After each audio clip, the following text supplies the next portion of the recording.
Hello hi everyone.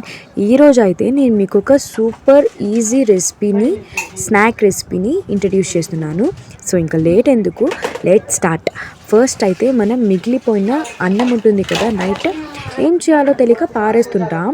So దీన్ని ఒక బౌల్లోకి తీసుకున్న తర్వాత ఆనియన్స్, ఒక 2 ఆనియన్స్ని ఇలా చిన్న పీసెస్లోకి కట్ చేసుకోవాలి. కొత్తిమీర, కరివేపాకు, జింజర్ గార్లిక్ పేస్ట్ని కూడా యాడ్ చేసుకుందాం. శనగపిండి ఒక 3 స్పూన్స్ యాడ్ చేసుకోండి. Next tasting salt, food colour, kasturi methi, garam masala వేసి బాగా పొడిగా కొంచెం మిక్స్ చేసుకోండి చాలు. నెక్స్ట్ మనం కొంచెం సాల్ట్, టేస్ట్కి సరిపడా చిల్లీ పౌడర్ వేసి బాగా మిక్స్ చేసుకోవాలి. కొంచెం గట్టిగా అవ్వడానికి వాటర్ కూడా వేసి కలుపుకుంటున్నాం. సో చేత్తోనే కొంచెం ముద్దగా పొడిగా కాకుండా ముద్దగా చేసుకోవాలి.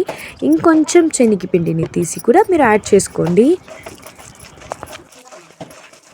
ఇప్పుడు మనం ముద్దగా చేసుకున్న తర్వాత చేతిని తడి చేసుకున్న తర్వాత చిన్న రౌండ్ బాల్స్లోకి చేసి సైడ్లో పెట్టుకోవాలి.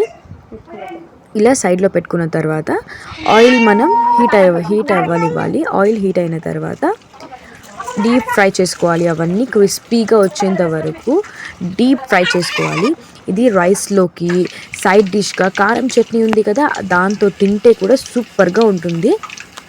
కంపల్సరీ ట్రై చేయండి. చాలా ఈజీ అయిన స్నాక్. అలా అన్నం కూడా వేస్ట్ అవ్వదు. ఇలా మనకు సైడ్ డిష్గా కూడా స్నాక్స్ బాగుంటుంది. ఇప్పుడు మనం క్రిస్పీగా వచ్చేంత వరకు డీప్ ఫ్రై చేసుకున్నాం కదా, అంతే. చాలా సింపుల్ అయిన రెసిపీ. సర్వ్ చేసుకోండి, తినండి, హ్యాపీగా ఉండండి. Thanks for watching. Bye take care.